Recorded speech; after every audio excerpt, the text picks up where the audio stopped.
Halo teman-teman, kami dari kelompok 2 akan membahas mengenai manajemen di bidang food and beverage. Ya, kita akan membahas tentang KFC.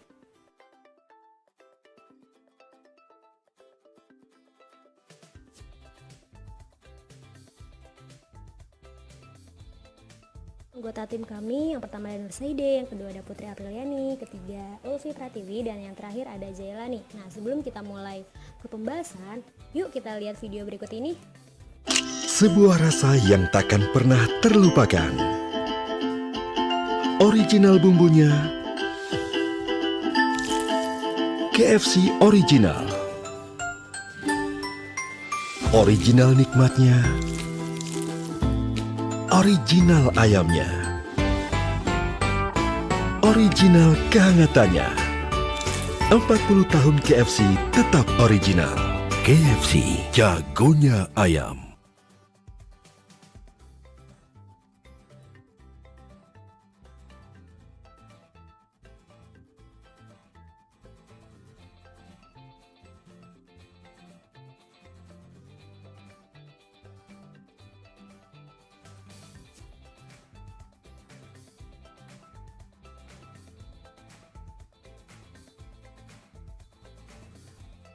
Nah, tadi sedikit introduction dari KFC. Sekarang kita bahas yuk latar belakang dari perusahaan ini. KFC yang juga dikenal sebagai Kentucky Fried Chicken adalah suatu merek dagang waralaba dari Yum Brands yang bermarkas di Louisville. Didirikan oleh Kolonel Harlan Sanders, KFC dikenal karena ayam gorengnya. Kolonel Sanders mulai menjual ayam gorengnya pada tahun 1939 di restoran miliknya pada tepi jalan di Corbin. Ia menutup usahanya pada akhir 1940-an sewaktu jalan tol interstate yang melalui kotanya. Pada awal 1950-an, ia mulai berkeliling Amerika Serikat dan bertemu dengan Peter Herman di Salt Lake City. Pada tahun 1952 bersama-sama mendirikan restoran KFC yang pertama di dunia. Sanders menjual seluruh waralaba KFC pada tahun 1994 senilai 2 juta US dollar yang sejak itu telah dijual kembali sebanyak 3 kali. Pemilik terakhir adalah PepsiCo yang menggabungkannya ke dalam divisi perusahaan Tricon Global Restaurant yang dikenal sebagai Yum Brands. Pada tahun 1997, Tricon terpisah dari PepsiCo. Di Indonesia, memegang hak waralaba tunggal KFC adalah PT Fast Food Indonesia Tbk yang didirikan oleh. Untuk usaha dan jasa, terdapat 4 unsur marketing mix atau marketing mix 4P, yaitu produk, price, promotion, dan place. Yang pertama ada produk. Manajemen yang dilakukan KFC di poin produk yaitu dengan cara menu baru yang beragam menu. Menu bisa untuk 1-2 orang atau bahkan untuk 3-4 orang. Menu sangat bervariasi sehingga konsumen tidak akan bosan. Makanan, minuman, cemilan, adanya paket untuk perayaan ulta, paket anak atau happy meals, paket hemat, makanan pagi, terdapat fasilitas wifi dan tempat yang nyaman. Poin yang kedua yaitu harga awal untuk kalangan atas. Namun seiring dengan permintaan pasar lama, kelamaan harga ditargetkan untuk kalangan muda atau menengah hingga atas. Target harga fokus pada society demografis terbesar untuk kalangan muda, ukuran harga rumah tangga, range harga 5.000 sampai ratusan ribu. Banyak penawaran harga. Nah, untuk place-nya, KFC melakukan sasaran ke tempat-tempat berikut, yaitu lokasi yang terjangkau dan mudah ditemukan. Outletnya banyak, berada di mall dan di tempat ramai lainnya. Selain di negara-negara lain, KFC sendiri sudah menyebar di berbagai daerah di Indonesia. Tempatnya nyaman, luas, dan memiliki fasilitas yang dapat dinikmati oleh pengunjung. Bagi KFC, promosi adalah alat utama untuk membawa semua perhatian pecinta ayam lezat menuju satu pada ayam goreng milik KFC. Pada bagian kemasan dan dalam iklan terdapat logo dari pendiri KFC sendiri. Dan itu salah satu wajah paling dikenal di dunia. Logo tersebut langsung membawa gambar ayam goreng ke pikiran seseorang. Sponsor adalah alat lain untuk memperkuat citra organisasi, seperti KFC mensponsori tim kriket Australia dan logo kolonel dapat dilihat pada seragam mereka sepanjang pertandingan. Promosi penjualan, KFC menggunakan alat-alat berikut ini untuk lebih meningkatkan penjualan premi, pameran, kupon, dan hiburan. Bukan hanya marketing mix yang sangat penting dalam suatu perusahaan, ada yang sama pentingnya juga, yaitu analisis SWOT. SWOT adalah singkatan dari strength, kekuatan, weaknesses, kelemahan, opportunities, peluang, dan threat, ancaman. Analisis SWOT mengatur kekuatan, kelemahan, peluang, dan ancaman utama ke dalam daftar yang terorganisir dan biasanya disajikan dalam bilik kisi-kisi yang sederhana. Strength, kekuatan, dan weaknesses, kelemahan adalah berasal dari internal perusahaan. Opportunities dan threat adalah hal eksternal yang mempengaruhi bisnis atau hal-hal yang terjadi di luar perusahaan. Pada pasar yang lebih besar, perusahaan dapat memanfaatkan peluang dan melindungi dari ancaman, tetapi tidak dapat mengubah. Contohnya, tergantung pesaing, harga bahan baku, dan tren belanja pelanggan.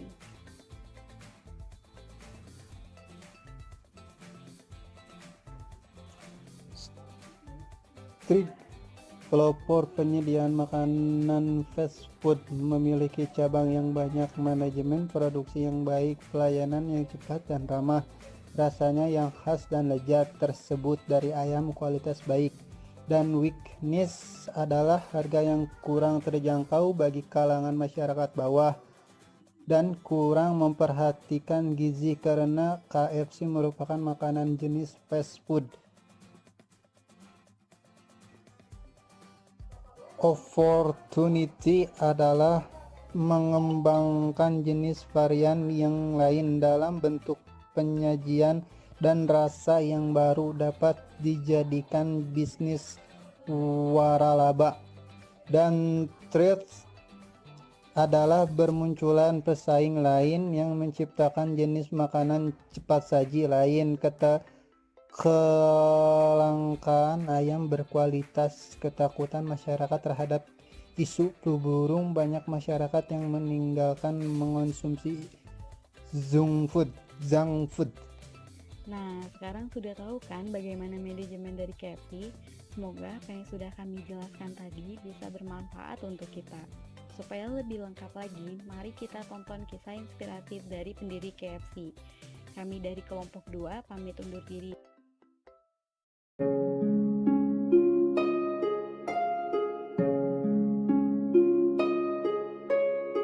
Assalamualaikum, halo semuanya. Sebelum ini aku telah menceritakan kisah kakek inspiratif dari Jepang yang begitu produktif menghasilkan karya meskipun usianya sudah sangat tua. Kali ini aku mau nyeritain tentang Kolonel Sanders, kakek tua dari Amerika, pendiri KFC yang kisahnya sangat inspiratif. Teman-teman tentu tahu kan tentang KFC? Restoran makanan cepat saji yang menyajikan ayam goreng sebagai menu utamanya. Saya termasuk orang yang setuju dengan slogan KFC, yaitu jagonya ayam. Karena memang ayam di KFC itu sangatlah enak, garing, empuk, beraroma, pokoknya sedap betul. Sebelum melanjutkan ceritanya, yuk bagi yang belum subscribe dulu channel ini biar tidak ketinggalan video cerita terbarunya.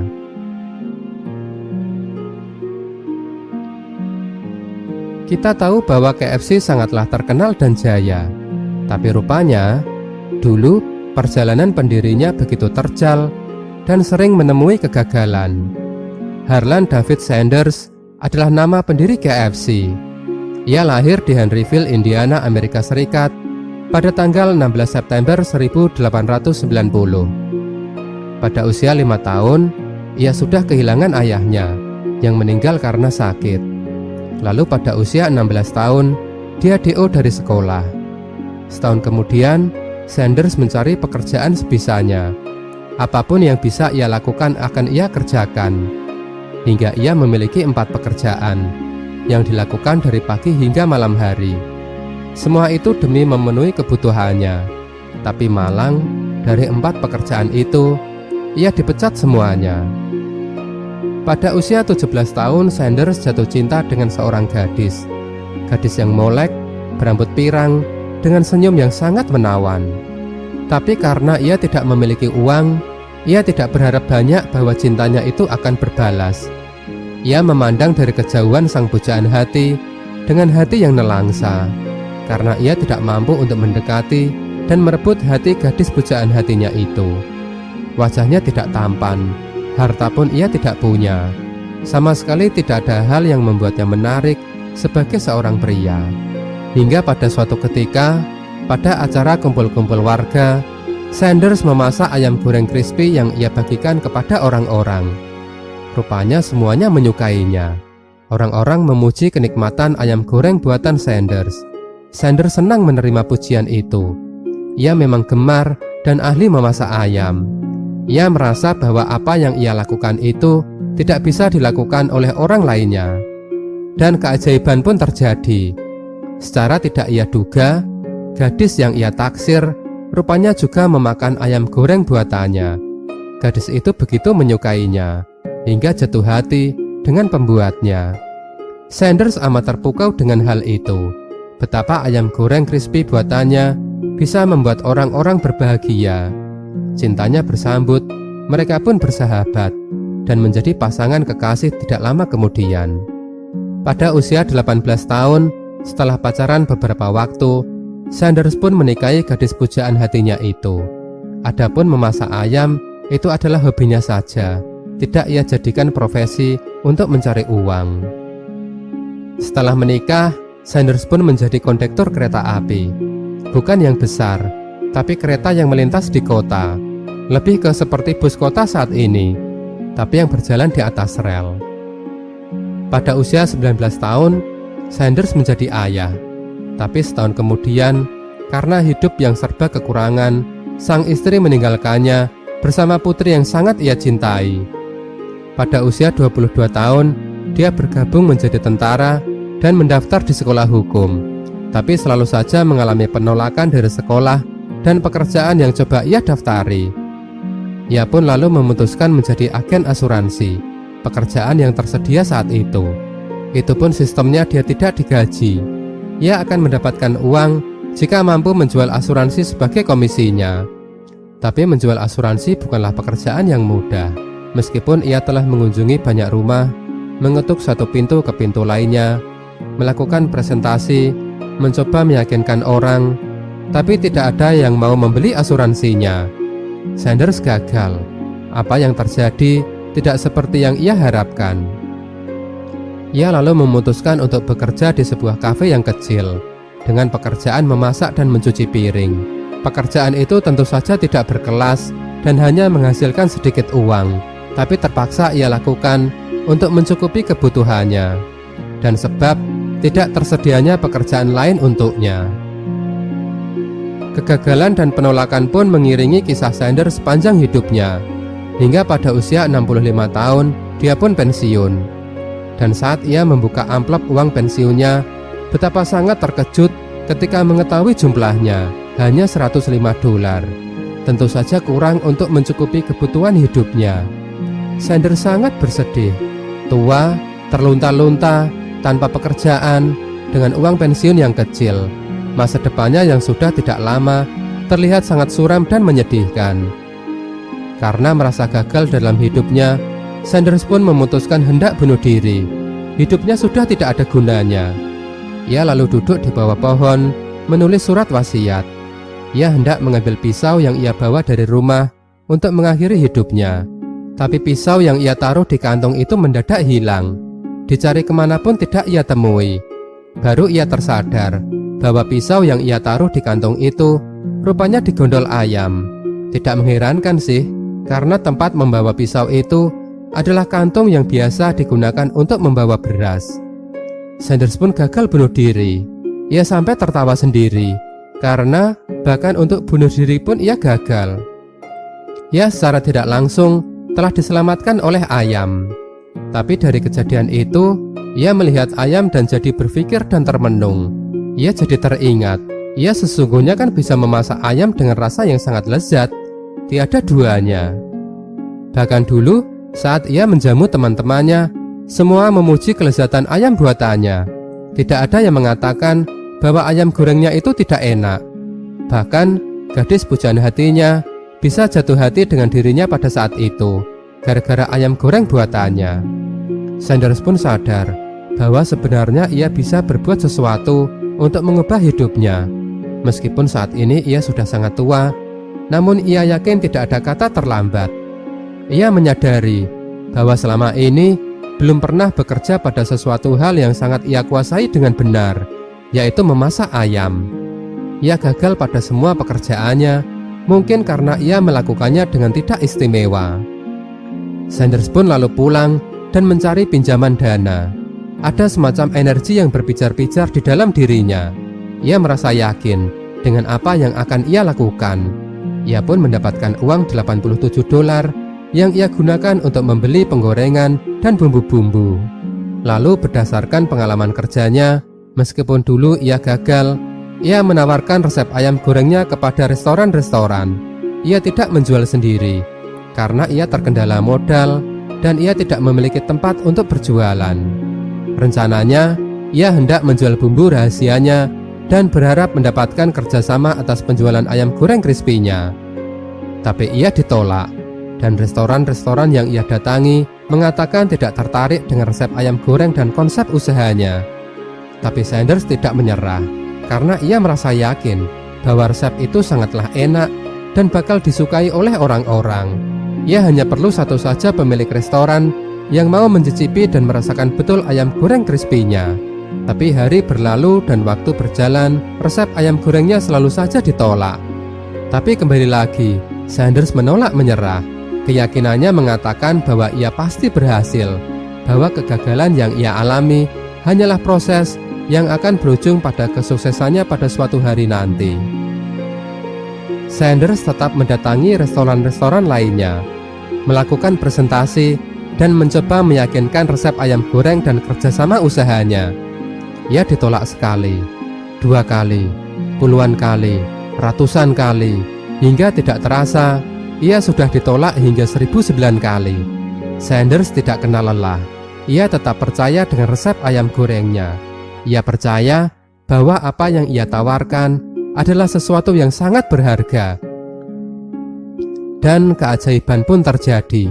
Apa yang ia harapkan menjadi kenyataan. Saat ia mengunjungi restoran yang ke-1010-nya, akhirnya Sanders mendapatkan jawaban yang menggembirakan. Resepnya diterima, kerjasama usaha pun disepakati, dan dari sanalah KFC dilahirkan. Pada usia 88 tahun, Sanders menjadi orang yang sangat kaya, dan KFC telah memiliki banyak cabang dan menjadi restoran terbesar kedua di Amerika. Saat ini, bahkan KFC telah memiliki cabang lebih dari 20.000 di banyak negara termasuk di Indonesia. Kita beruntung dapat menikmati ayam goreng nikmat KFC, semua berkat perjuangan yang tidak kenal lelah oleh pendirinya. Dan tidak hanya itu saja, ayam goreng KFC juga menjadi inspirasi orang jualan ayam goreng crispy di pinggir jalan, bahkan hingga tempat makan modern lainnya yang juga menjual ayam goreng crispy seperti halnya KFC. Sungguh luar biasa. Apa yang bisa kita pelajari dari kisah hidup Sanders sangatlah hebat, bahwa kegagalan demi kegagalan tidak selalu berujung pada kegagalan yang final. Sanders tidak berhenti, dan itulah yang membuatnya akhirnya bisa sukses dan menemui keajaiban di penghujung jalan. Sanders memang pernah hendak bunuh diri. Ia merasa pernah begitu jatuh dan gagal, tetapi ia tidak menyerah. Kisah hidupnya kemudian ditutup dengan kesuksesan yang gilang gemilang. Sanders meninggal pada tahun 1980 pada usia 90 tahun. Yang ia tinggalkan selain harta yang melimpah untuk ahli warisnya, tentu saja adalah resep ayam crispy-nya yang begitu garing dan lezat, yang bisa dinikmati oleh generasi setelahnya di mana-mana, bahkan hingga sampai ke luar negeri. Tidak akan ada KFC kalau tidak ada Kolonel Sanders, atau bisa juga dikatakan tidak akan ada KFC kalau tidak ada orang yang bersemangat, pantang menyerah, dan tangguh menggapai cita-citanya. Meskipun sudah tua, Bahkan meskipun sepertinya semuanya sudah terlambat, tapi Sanders tidak menyerah. Ia terus berusaha hingga ia berhasil mewujudkan mimpinya.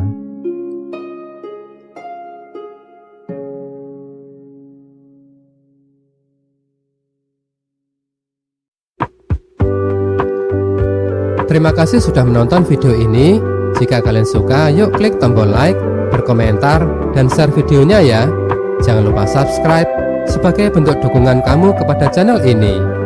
Terima kasih.